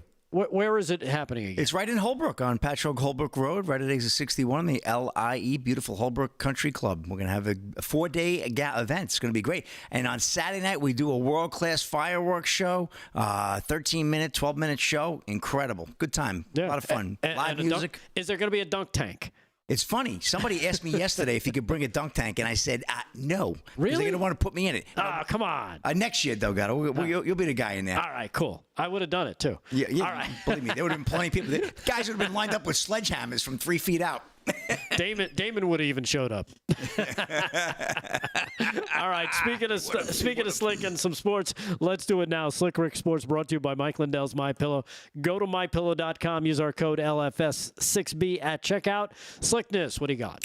All right, well, U.S. Open kicked off, and we have mixed doubles right now. We have Jay Pegula and Draper taking on Iga Swiatek and Ruud, and right now it's Ruud and Swiatek are up. It's 5-3, and then it was 5-3 the other way, and then 1-0. So it's a close match there at Arthur Ashe Stadium in Queens. Not a lot to report on yet. Once we get into the singles, the men's and the women's, we'll have a lot more heating up, and obviously that goes right through into early September. So a lot of excitement. I always love to watch the U.S. Open. Really fast court and good fun and a lot of celebrities and what have you. So we will definitely keep an eye on that. Hey, speaking of the Open, if I might jump in, just wanted to throw out congratulations to Jack Kennedy, local Long Island kid. Got into the qualifiers, second year in a row. Unfortunately, didn't get past it in the first round, but he's next up is the U.S. Open Junior Championships because he's just a teenager. Yeah, I remember young him kid. last year. Yeah. Great kid. Tennis player, and he's going to be. So let's go, Jack Kennedy. Go Jack. All right. Patriots Mike Vrabel calls out those who abuse handicap parking in Starbucks lot. I'd slash their tires. Vrabel says it bothers him so much he wishes he could slash people's tires. Ryan Canfield, Fox News, a little anger management there. But New England Patriots head coach Mike Vrabel is not afraid of confrontation, especially in a Starbucks parking lot. Now, Big D would slash your tires if you were just in a Starbucks parking lot. No, but the 50-year-old NFL coach explained in the recent podcast appearance that he tends to confront people that use accessible parking spaces when they don't have a permit. The people at Starbucks that park in a handicap spot and go in there and try to get their order from the mobile order, who are they? By no means handicapped, who are by no means handicapped, Vrabel said during an appearance on the Athletics Scoop City. Vrabel said he looks for a parking permit that would allow someone to park in the accessible space, and if he doesn't see one, he waits for the person to come out and approaches them.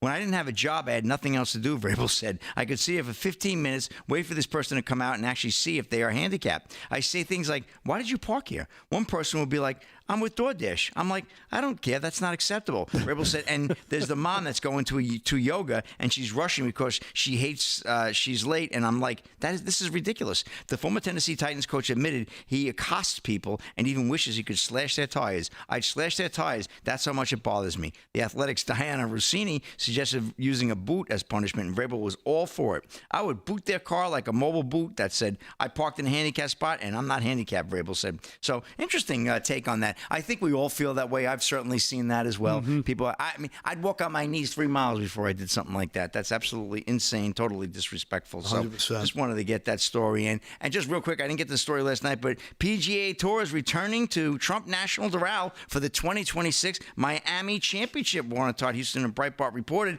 the PGA Tour is dropping its boycott of Trump golf courses. Oh, well. What a surprise. Well.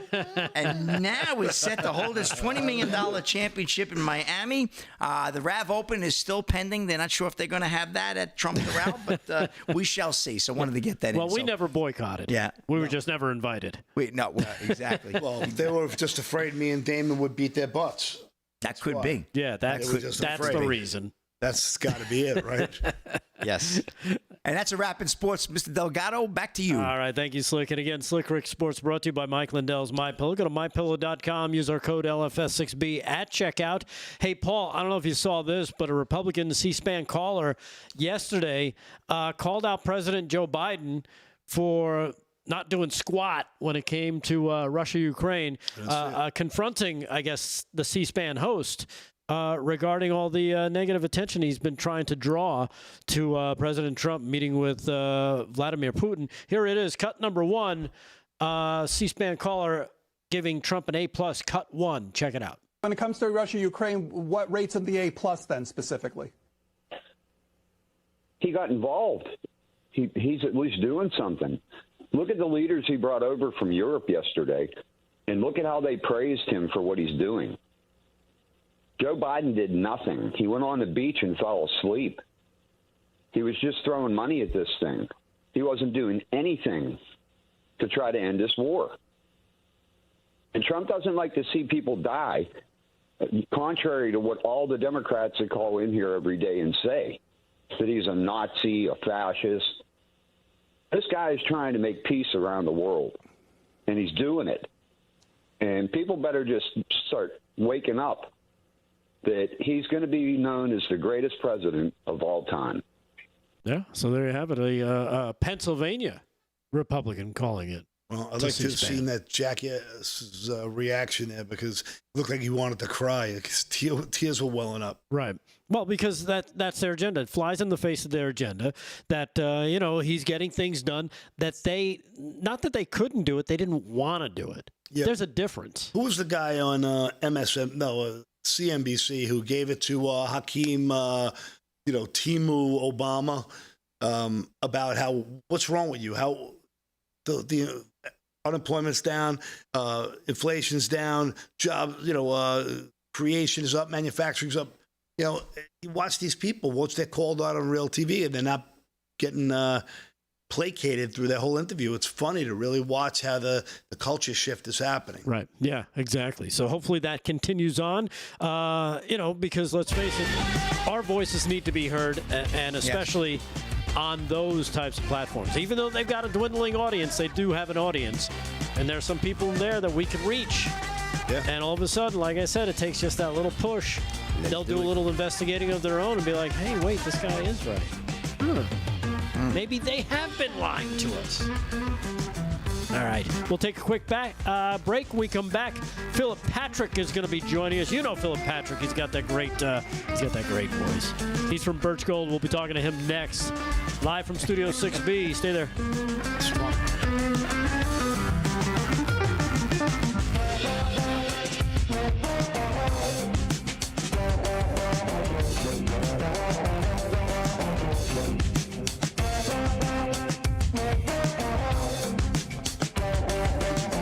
Sit in and have a full segment with us. He's fully aware of what's going on in geopolitics. Yeah, the fellow for AMAC was on last night. He's fantastic. Philip Patrick is on. How long is he on with us for? And, as long as we want him.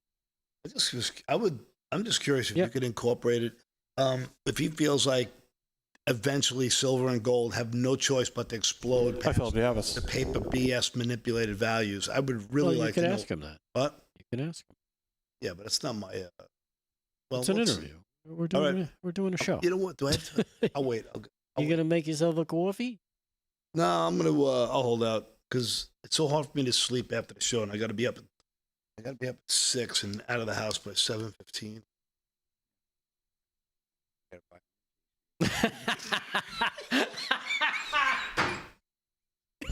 Look, I got this for Paul. There's a violin inside of it, too. You can play it for him.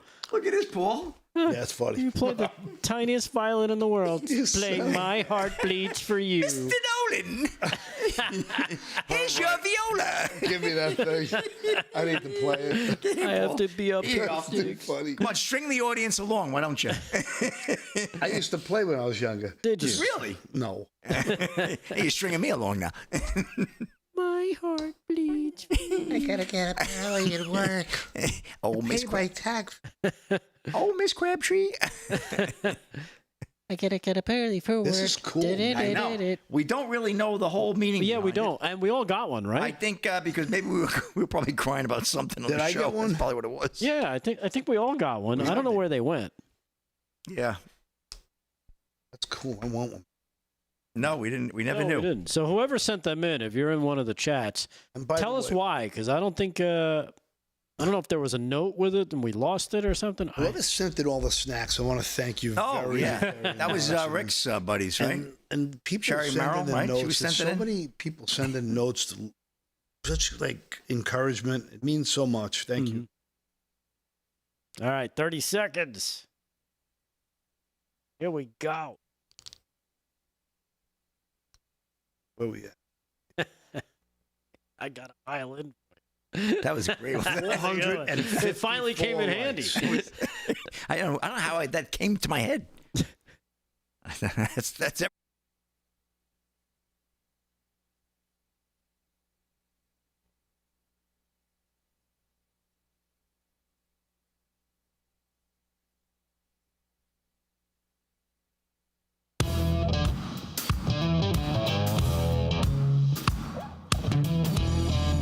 Live from Studio 6B, Real America's Voice on a Wednesday night. Also listening to us live if you're on Long Island, New York, Suffolk County, Nassau County area, 103.9 LI News Radio, linewsradio.com. Thank you for tuning us in. Reminding you, tomorrow morning, Kevin Downey Jr. on from 9 a.m. to 11 a.m. and then back again tomorrow night from 8 to 10 p.m. He's pulling double duty, so you'll be able to get a double dose of KDJ right here on 103.9 and, of course, Real America's Voice. A double clam steaming day. What's wrong, Aaron? What's a holy crap? I'm getting holy crap in my ear. Anyhow. We have a special guest. He's been on the show before. I think Slick said he buys a new white shirt for every appearance. I think that was you, right? No, I think it was Paul. It was Paul. Yeah. Oh, okay. Sorry, Paul. Yeah. Philip Patrick from Birch Gold joining us. And he's got a white shirt on. Yeah. How are you, Philip? I'm doing well. I'm wearing a blue shirt next time I come on, but I'm wearing white. No, we like the white. No, we like it. Looks good. Yeah, it always looks looks nicely pressed, and you always sound better than us because you got that great accent. Yeah. Even though you're in Iowa. Anyhow, he's not in Iowa. Anyhow, how are you, Philip? I'm doing very well, thank you. How are you guys? We're doing good. I know you've been paying attention to stuff because that's your job. That's why you come to us regularly to tell us what the hell's going on and what we can do to help kind of prepare ourselves. The national debt just soared past $37 trillion. Why does that matter? What's going on with this big number, and what can we do? What can we do is a tough question. This is a big, it's more than just a milestone. This is a warning sign. We reached $37 trillion of debt way ahead of schedule. Back in 2020, the nonpartisan CBO, the Congressional Budget Office, their most pessimistic forecast said we'd hit $37 trillion by 2030. So we are already 5 years ahead of schedule. It is an unimaginable amount of money. For every American, it's about $108,000 for every man, woman, and child in the United States. But more than just the number itself, what's bothering me is the complacency that I'm seeing. Nobody seems to think it's an actual problem. Or if they do, the only solution I'm hearing is have the Fed lower interest rates.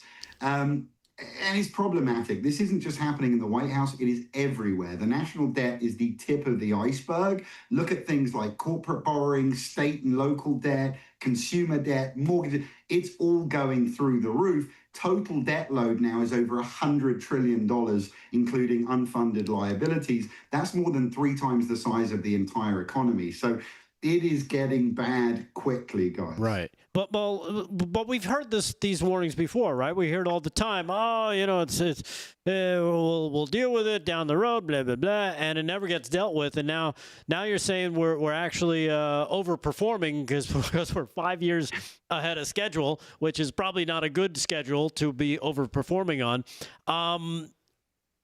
What kind of crisis do you think we're looking at right now? Especially because, like you said, we're accumulating debt at a much faster rate than even the most pessimistic people thought.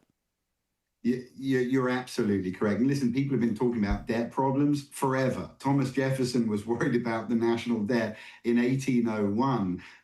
The difference today is scale and timing. Think about the 1980s, right? Reagan wanted to do what we're doing today, stimulate the economy. So he cut taxes, he boosted spending, and in the process, he drove up the national debt. But the total back then was under $1 trillion. And Reagan's United States, we were the world's top exporter and manufacturer. We had unmatched economic muscle.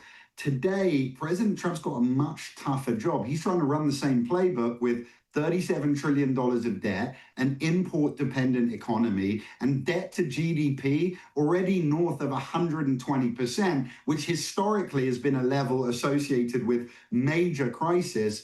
And like I said before, if this was just government and federal debt, this could be manageable, but this is beyond that. right? Total indebtedness is everywhere. States, counties, cities, corporations, families, individuals. A shocking number of companies and families can barely afford refinancing costs on their debt. 1 in 5 companies in the Russell 3000 are already in this situation. They're running in place. So it's the scale of this one. Right, and I think I remember last year we saw a bunch of smaller banks start to go belly up, right?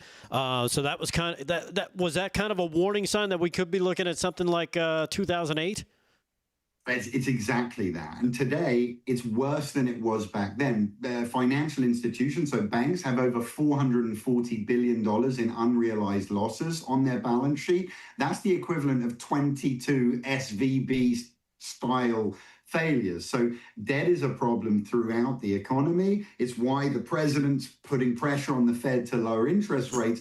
That eases the burden shorter term, but it doesn't fix the problem. Right. Now, talk to me about the central banks, because Paul Nolan here, not a big fan of the central banks. And, we're talking about, from what I understand, they've been accumulating gold as well, right? Oh, first of all, I don't blame you. Bankers in general, we need less of them. And central bankers are the worst bankers of all. So I don't disagree. And I say that as a former banker, just to be clear. But what they are is very smart money, right? And they're the smartest. They are, when it comes to the issuance of currency, that's what they do. So essentially, when it comes to this, they are canaries in the coal mine, and they are buying gold at a record pace for one reason, and that is that they recognize the risk, and they know that this climate is not business as usual. So they're hedging their exposure. Listen, they're in the same position we are. They're holding, trillions, less than us, of US dollars that they have to use for international trade. Dollars are falling in value. They're watching us run a $2 trillion deficit every year, printing money to meet that deficit, devaluing the dollar. It becomes a self-fulfilling prophecy. They see the writing on the wall, and they are hedging dollar exposure. They have set records consistently for the last 3.5 years for gold buying. The single biggest 6-month period in history has been the first 6 months of this year. Wow. Yeah. I personally think the root of all evil on this planet is the central bankers and their ability to manufacture money, expand the supply, contract the supply, all at their behest. Meanwhile, they're hedging everything. I personally believe the Fed is weaponized. They are doing everything in their power to regain and control the entire global economy, because you look at every nation's debt. We're not the only ones swimming in it. All the IMF-based, BIS-based banks are all in the same situation. If they simply would lower the rate, they know, I think they know, that they can lose control of the entire system simply because, Trump is already starting this, crypto reserve, and you see him acquiring gold. But my concern is they're trying to implode the economy, because you look at like the lumber futures, and they're a great canary in the coal mine. Am I wrong there, or? You're absolutely right. By the way, I could not agree with you more. The Fed have been complicit in creating and building bubbles over and over again. Listen, at some point, we got to let markets do what they do, which is contract. We go through a recession, we go through tough times, and we rebuild, and we build a stronger economy. Is what we did time and time again. But since the turn of the century, the Fed have been unwilling to do it. Every single time there's a crisis, they drop interest rates, they stimulate growth in the economy, and they create a bigger problem for the next guy. Since the inception of the Fed in 1913, we've seen the wealth of the middle class get evaporated, and it's moving up to the top 1%. They're certainly not representing our interest. Secondly, and thirdly, they're massively ineffective, right? The Fed have a dual mandate, 2% inflation and maximum employment, which they say is around 4%. Since inception, inflation has averaged 4%, so double their target, and employment's been about 5.5%, so 50% above. So not only is it nefarious, they're ineffective, and finally, completely unaccountable, right? Can you imagine doing a terrible job and nobody can fire you? It's obscene. Well, it's you nonsense. haven't been watching this show. Yeah, exactly. We're still here. And that's not, we're not even talking about the people who predict the weather. Right.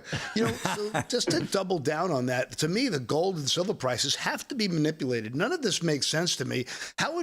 Can we just, at some point, when, let's just say we see a blow off top, we see gold roll through the 20-week, 50-week, we see, the RSI, and we see the way the charts are moving. When it breaks through this next point, is 10,000 an ounce on the table? Is that... Yeah, the answer is yes. Listen, Jim Rickards, gold guy, much smarter than me. He's been calling for gold at 10,000 an ounce for 20 years. Now, I think he's absolutely right. I think it's just a case of him being 20 or 25 years too early. I'm going to say gold can go as high as currency can go low. And that's what people don't understand. The stability of the US dollar since 1946 is a historical aberration. Something really interesting. Before World War I, an ounce of gold cost 142 German marks. Okay, they went through a period of hyperinflation. 10 years later, it took 87 trillion German marks to buy 1 ounce of gold, right? So can gold go to 10,000? Absolutely. When it does, a loaf of bread will probably be $25, to reflect the cost of living. And you mentioned the hedge against inflation. You think about it, 1913, a 1 ounce piece of gold, you could buy a finely handcrafted Italian wool suit. Today, one piece of gold will get you a finely crafted, hand-tailored Italian suit. Does that not tell you everything you need to know? It does, and we are hiring, just so you know. So whenever you're ready, come. He plays a mean violin, too, just so you know. I saw that. I thought to myself when I saw it, I need to own one of those.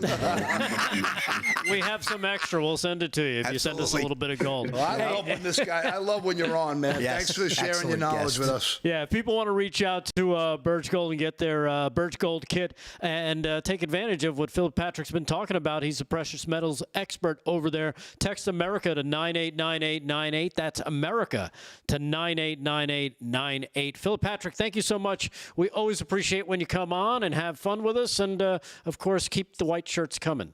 We appreciate it. Thank you, guys. Thank you so much. All right, you got it. Again, Philip Patrick, nice guy. Birch Gold, great guy, definitely very smart, and recognized what you were saying too there, Paul. Yeah, he's an interesting guy. That's one of those guys. If I had a chance to buy him lunch, I'd just love to just pick his brain, because people like that, they just know what they're doing. They're immersed in it, and they're sincere. So. Right.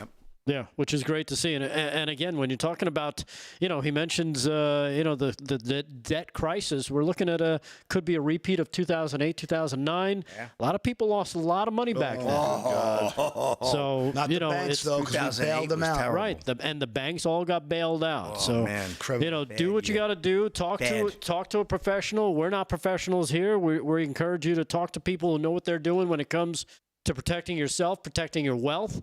Talk to a professional and make sure you kind of hedge against some of the bad stuff that eventually, it always happens. It's cyclical, right? He said it himself. He goes, they build a bubble and then it bursts. Exactly right. So get ready for it, of course. Time and time again. And again, thank you to Philip Patrick for joining us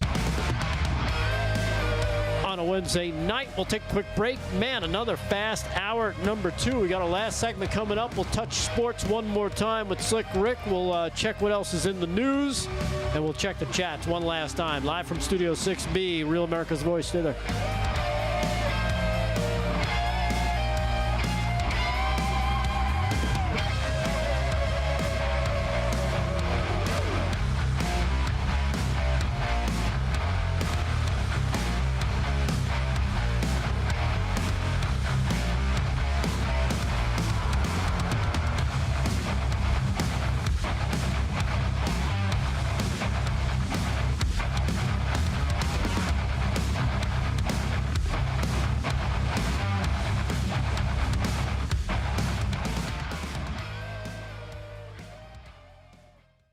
Chat live in the chat. 499. Look at that, man. Oh, great job, guys. Thanks so much. Appreciate you. Bergen Baby Boy is crying. Enough with gold. He's always crying. Let's all pray for Bergen Baby Boy. Bergen Boy, let me try to explain this to you. The network needs advertisers, and it pays the bills. So yeah, well, you simpleton. How could you be here? Not only that, but I mean, that guy's the discussion. The discussion we just had with Philip Patrick wasn't just a commercial. It was like, a little bit of education. It wasn't a wait, there's more. It wasn't one of those commercials. Act now. We'll send you a second one at half the price. Just pay the shipping. Someone trying to sell me a Floby to fix my... Yeah, Philip Patrick was trying to sell a Floby. It'd be a 2-minute talk. A chamois. Yeah. I mean, the guy knows what he's talking about. He's fully informed geopolitically. Good information. And he, he's not selling you something hokey. No, their spot the prices over Definitely spot are not unreasonable. They're actually really fair.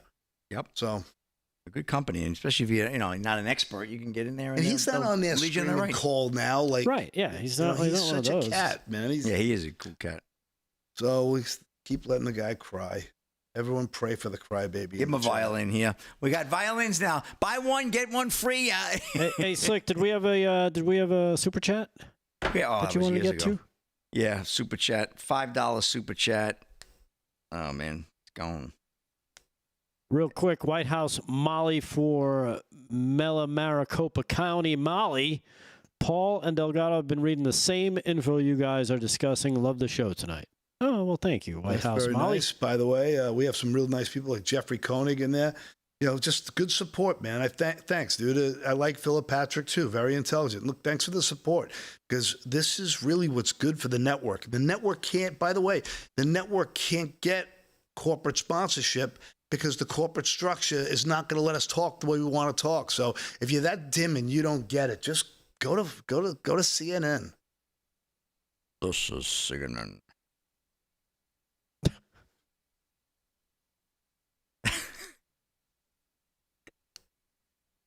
All right, what else do we got? Bergen Boy is essentially he acts like a liberal. So, he's in what chat is he in? He's in the YouTubes. Is it YouTubes? No, I don't think so. Yeah, YouTubes. He's in YouTubes. I don't see Bergen Boy. Bergen Beanbag. Oh, Beanbag. Oh.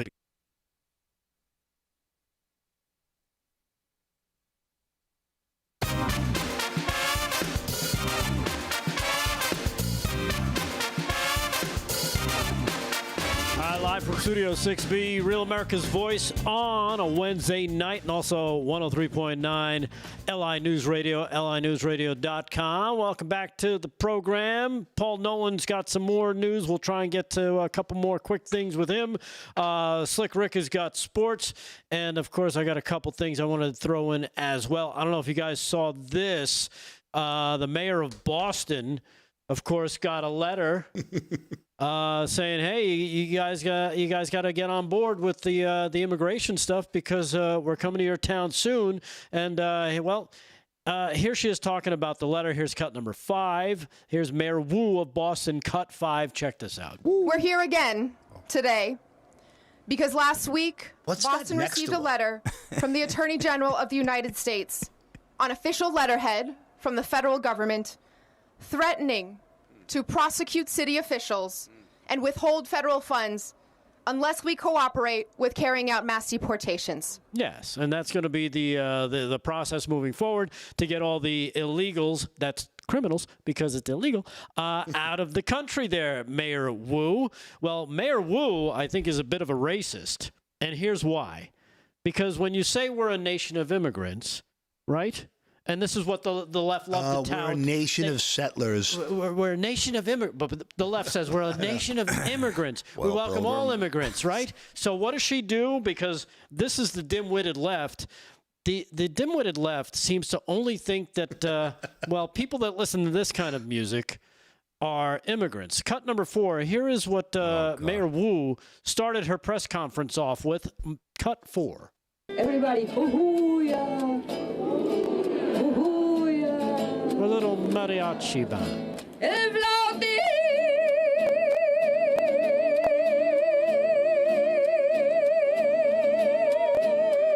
I'm a terrible singer, but I could do that better. I'm the worst singer ever. Oh, she holds a good note. Yeah. Put that in my bag.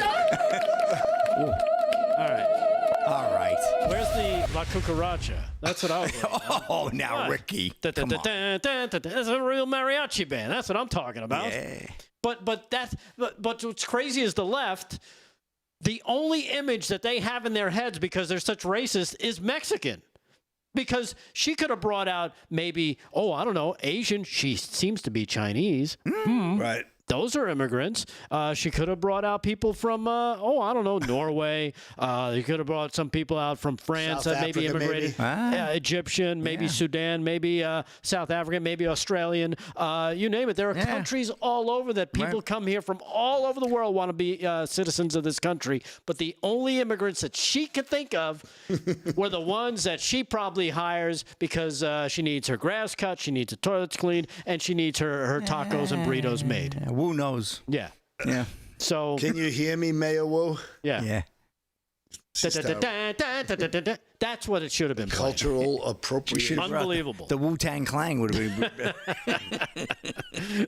Anyhow, Paul Nolan, anything you've got on your list the there? Department of Justice is investigating fake crime reporting data from the Metropolitan Police Department in D.C. As the Gateway pundit has reported, President Trump signed 2 executive actions to declare a public safety emergency in the nation's capital, obviously to federalize the D.C. police.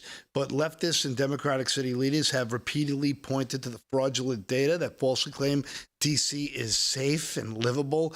And everybody who lives there, works there, goes through there, knows it, including, if you haven't seen Biden 1992, a viral video going around saying, I don't stop at the lights because those darkies attack your car. But I stop 20 feet before the light. You know, the most racist president in the history of mankind. He was. That's pretty freaking racist. It's so racist. He never got the credit for that. Unbelievable. It's not bad thinking.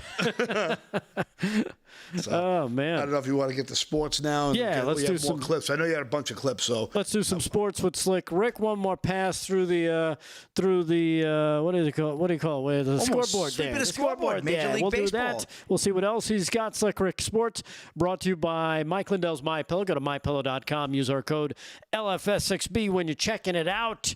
Slick, take it away. Okay, Yankees up 3-1 right now over the Rays. Rick, that makes you smile. Bottom of the 8th inning there. Yankees want to continue their winning ways. Athletics and Twins tied at 2 in Minnesota. Top of the 8th. I wonder if they have female cheerleaders, the Minnesota Twins. Well, I hope not.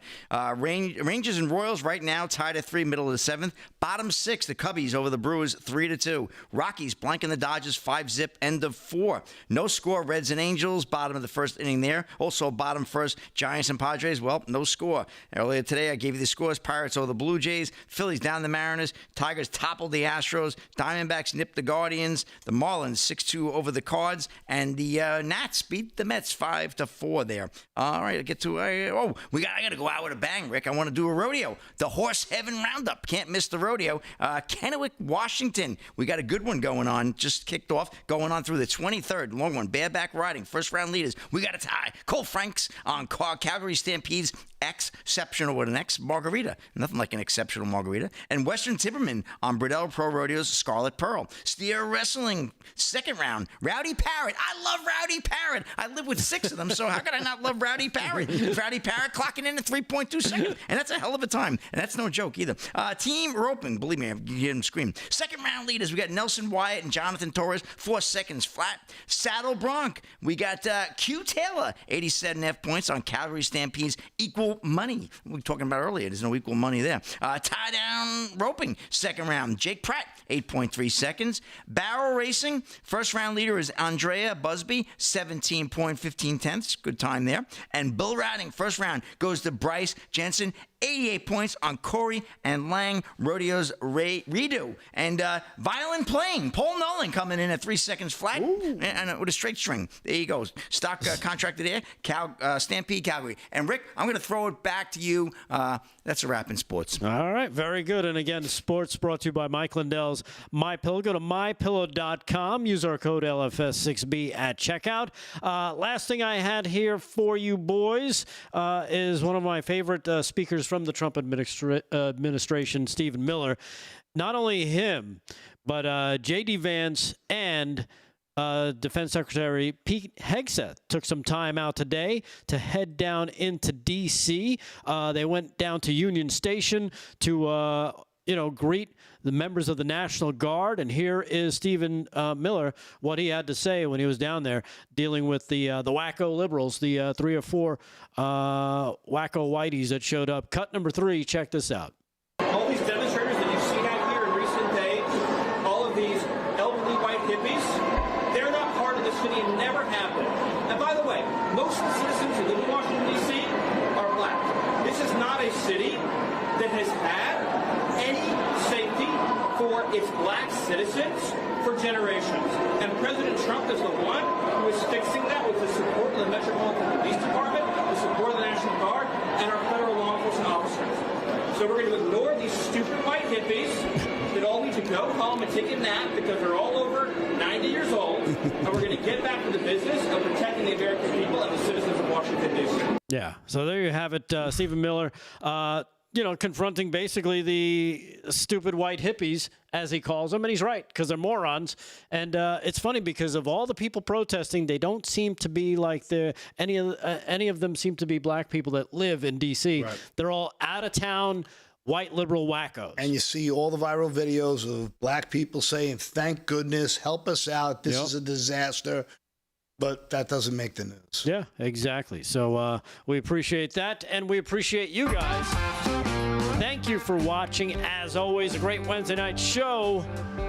We always salute, of course, our military, active and retired, our first responders up and down the board, EMTs, firefighters, police, Border Patrol, you name it, ICE, everybody working the front lines and doing their best to take care of us. We appreciate it. Thank you for everybody on the show. Of course, everybody in the chats, the chatterbaiters over on the Getter, the YouTubers, the Twixers, the Rumblers, everybody out there, thank you so much. Everybody watching at home, Fran and Aaron in the booth, Paul Nolan, Slick Rick is so happy he's got the next 2 days off. He took off both shoes tonight. And he's going to be dancing out of here into the parking lot, getting ready for his carnival. So thank you again for watching. We appreciate it. We will see you tomorrow night, live from Studio 6B, Real America's Voice. Peace.